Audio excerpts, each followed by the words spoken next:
Good afternoon, everyone. It is David Schlotthauer here, your weather enthusiast, and in this video, we're going to give you a detailed update on the latest ENSO state in the Eastern and Central Pacific, as we do have El Nino conditions developing in the next few months. This is as of March 27th, 2023. So as of today, from the Climate Prediction Center, they have issued a final La Nina advisory. That means La Nina conditions are pretty much gone right now, and neutral conditions are currently being observed.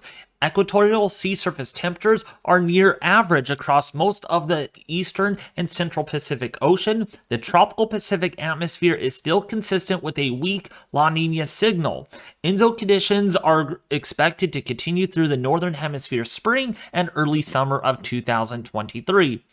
So when we take a look at our recent evolution of equatorial Pacific sea surface temperatures, this is a Mercator projection map showing you the past dates, which run from top to bottom here. This is our latest time frame down here at the very bottom, and this is last year in April of 2022. So we can see a recent warming signal that has developed here ever since late February into early and mid-March, with a pretty warm signal already developing in mid-March as we speak. So negative sea surface anomalies have gradually weakened across most of the equatorial Pacific since at least December of 2022. Since late January of 2023, positive sea surface temperature anomalies have strengthened in the eastern equatorial Pacific.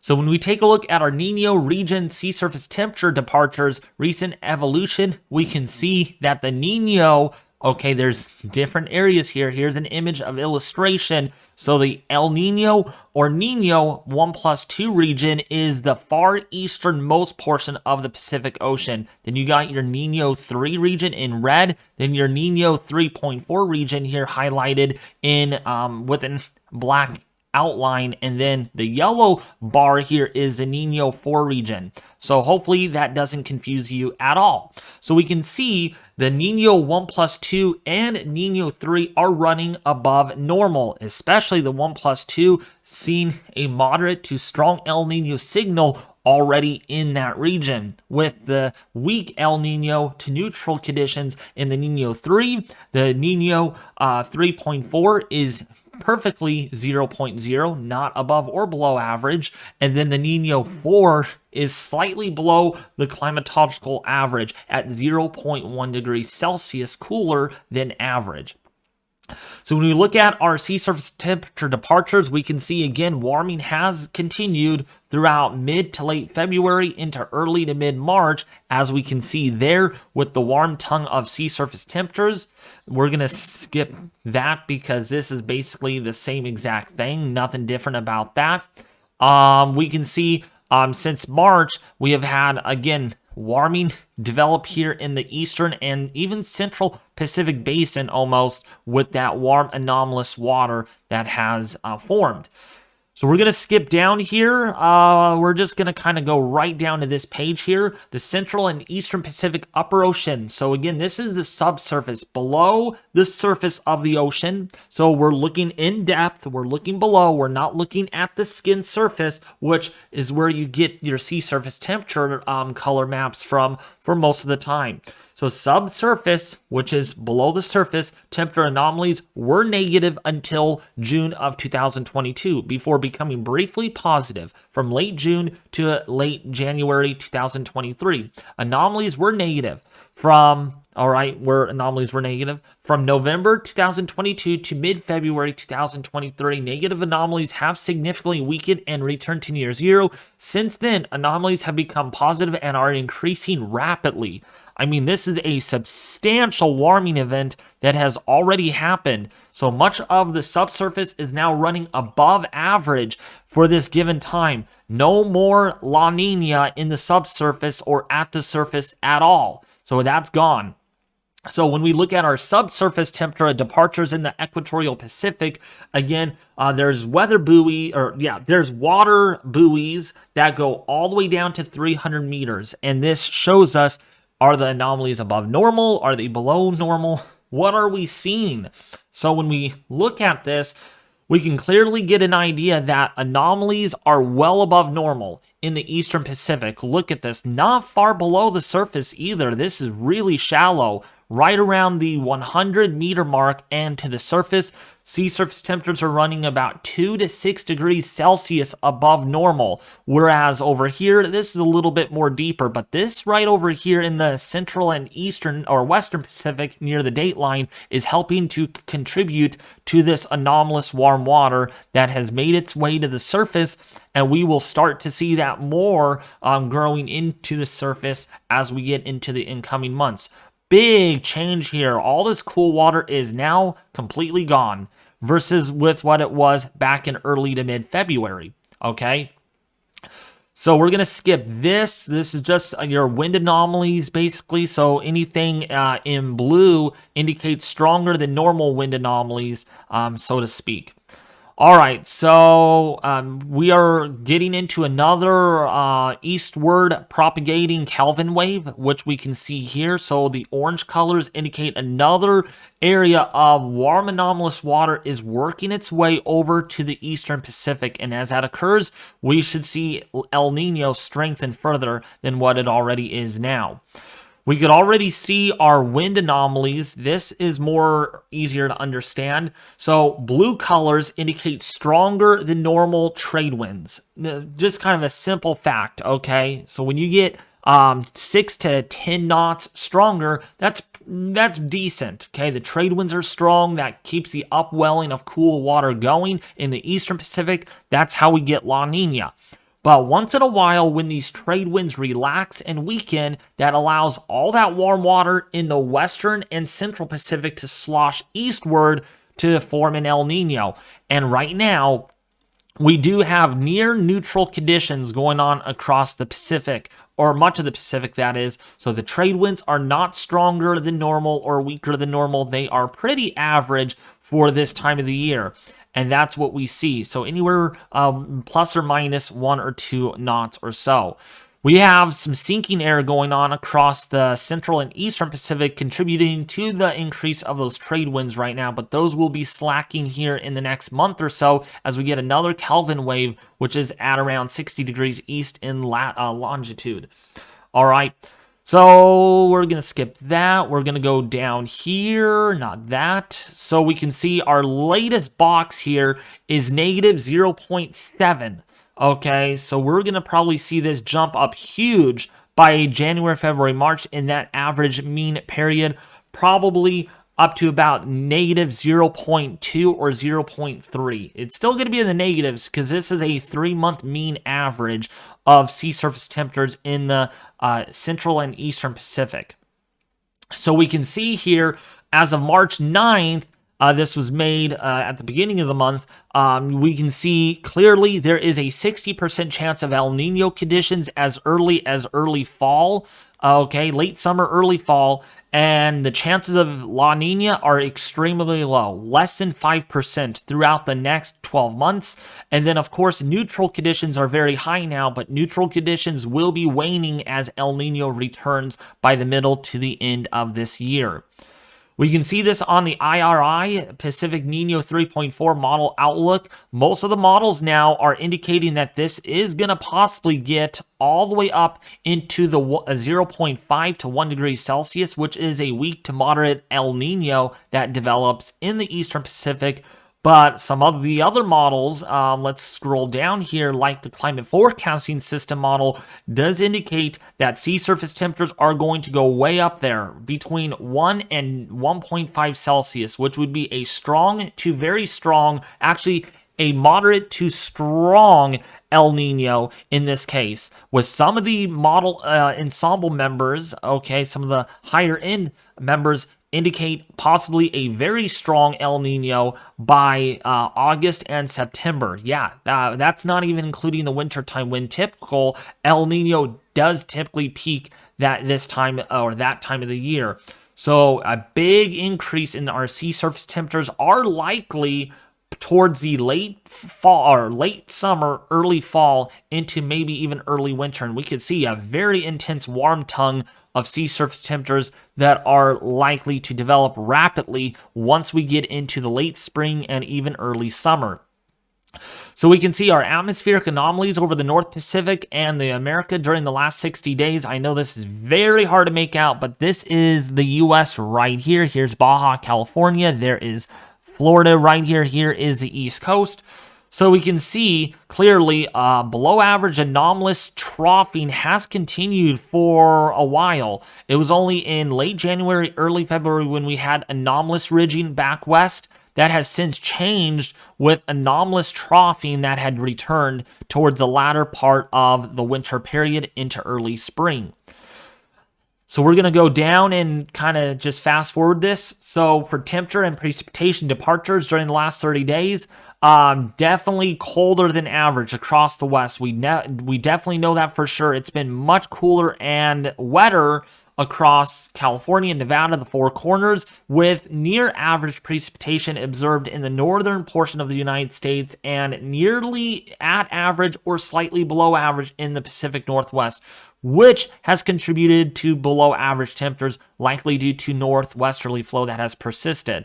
In the last 90 days, it has also been cooler than normal across the west, warmer than normal across the central and eastern U.S., with above normal precipitation observed in California and much of the west. So you can see the climate outlook here by the Climate Prediction Center for the next 3 months does equal chances for the west, for the northern tier and the southeast, with above normal temperatures for the southeast, for the deep south, and for the eastern seaboard, with below normal temperature chances for the northern tier and the Pacific Northwest. Therefore, a final La Nina advisory is still going to continue, probably for the next week or so, as we are in a neutral phase, and La Nina is still impacting the atmosphere just slightly. So another way we can find this is looking at the Southern Oscillation Index, which is a pressure measurement difference between Tahiti, which is in the Central Pacific, and the Eastern Pacific, versus Darwin, Australia, which is over Indonesia and the Indian Ocean. So, in other words, pressure variability also occurs with El Nino and La Nina. During an El Nino phase, the Southern Oscillation Index usually goes into the negative territory, which means lower than normal pressure over Central and Eastern Pacific, higher than normal pressure over Indonesia and the Indian Ocean. That includes for Darwin, Australia. So there are two measurements here. Right now, as of February, we were strongly positive, but I'm very sure right now we're going to go way down into the neutral phase here by March. According to this has been on the downhill trend over the last entire month, with the 30-day really dropping from plus 10 that is, all the way down now to negative 52, not negative 52, 0.52, and negative 0.03 in their last update as of today. When we look at the contribution here, this is a current index. So this goes up, this goes down, this goes up, this goes down, and it just kind of flips. Right now, it is in the neutral kind of condition. And so that reflects very well with what the 30-day index has indicated. This is very important because during a strong to very strong El Nino, the index is strongly negative versus strongly positive. So another way we could see this too is looking at sea surface temperature anomalies. This is very good. This is from the NOAA Coral Reef Watch Daily, sea surface temperature anomalies. And we can really get an idea that El Nino is definitely coming back. All these yellow colors do indicate, and orange show you that sea surface temperatures are running about a degree to maybe as much as 3 degrees Celsius above normal. Now, there is a little area over here near Peru that is running significantly above normal, 4 to 5 Celsius. There is a couple of islands here of 5 Celsius waters, so that is really substantial. That is, if that were ordered to happen over across much of the eastern Pacific, that would be a Godzilla El Nino, and that would really, really impact the global weather pattern substantially. So, therefore, we got to really watch this to see how this all pans out. This is as of yesterday when this was updated, and this is delayed by 1 day. Really warm over the Atlantic and the Gulf of Mexico as of the March 26th period. When we look at the past 7 days, there has been some more warming that has occurred here over the eastern Pacific, anywhere between about a half a degree or so per 7 days. So it is still warming up there. There has been some more warming taking place over the central Pacific, where anywhere between a half a degree to a degree Celsius warmer than it was 7 days ago. So we are starting to add on to this El Nino type business. But however, there have been some cooler anomalies setting up here just over some of those islands there on the 0 degree latitude area, which have cooled anywhere between about a degree and a half to 2 degrees Celsius in the last 7 days. So another way we could see this too, again, remember the subsurface that I wanted to show you all? This is all the way since mid and early January. In fact, this is, mid-January. And we can see how the sea surface temperatures have evolved. Again, this is below the surface, below the skin of the ocean. And when we get these blue anomalies, that's La Nina typically, right? And right now, recently, big, substantial subsurface warming has really occurred here in the last month or so, with serious warming that still continues right around 100 to 200 meters below the surface of the ocean. Another way we can see this too is our actual sea surface temperatures in Celsius. This is not departures from normal. This is actually sea surface temperatures. And look at all that warm water sloshing eastward. See that taking place at the last few frames? That is because the trade winds have really weakened. And when that happens, that warm water, it's less dense and colder air. So it wants to slosh. It wants to slosh all the way back towards the eastern Pacific. And when that happens, that's El Nino for you. So now another thing, this is more of an example. This is an actual forecast. I showed this in my last update on ENSO last Monday. Similar thing here. So during an La Nina period, not saying we're in La Nina, you get higher than normal pressures over here, 1,012 to 1,015 millibars. You get lower than normal pressures over here in the central and western Pacific, including for Indonesia and, Darwin, Australia. But what's coming next here is interesting. This is in the next 18 hours, by the way. Look what happens. The pressure pattern flips again. We get lower than normal pressure over the central and eastern Pacific, including higher than normal pressure anomalies perhaps over Darwin, Australia. So that's going to be interesting in itself, because that means the trade winds are weaker. There's not a lot going on as far as easterly winds go. There's some, but they're weaker than normal because the pressure pattern allows it. Lower than normal pressure means more convection, more upward motion, right? That's what usually occurs. Oh, by the way, I will have another ENSO outlook on April the 3rd, 2023 for next week, so make sure you stay tuned for more on that. So, well, that's really about all I have for this video, you all. If you guys did enjoy the video super duper duper quadruply much, please consider subscribing. It does mean a lot, so much to me. I want to thank you all for participating in my yesterday's live stream on the severe weather. I know it didn't go as planned. Spam calls, all this drama, bajasa, whatever you want to call it. Trust me, live streams will get a lot more better from here on out. I know yesterday just did not pan like a stream at all because just the severe weather underperformed. But if you guys do like the content, share, like, subscribe, and hit the and share this with your family and friends on social media. The more likes, the more shares, the YouTube algorithm will recommend this channel out to a larger audience. So help that algorithm out very much. Also, help out Evan James on Mesovort WX. He has a really great, awesome website, including the Mesovort WX Discord server. If you guys want to participate in his Discord server, including mine, please go down below the section of this video to click on the links to get started. It is completely free to join Mesovort WX today, including to joining my Weather Force Discord server. So if you guys want to participate in that, there is a link in the description below this video if you all want to participate. We have a lot of fun in there. I mean, it is a great server, folks. You cannot miss any bit of it at all. We talk about sports, except no one has posted anything in there yet. A lot of people just been going crazy on general, chatting there. In fact, Tyler says, facts don't care about your feelings. So I like that meme very much. So yeah, it's a lot of fun. You guys cannot miss it at all. Okay? Hope to see you all there. Thanks for watching.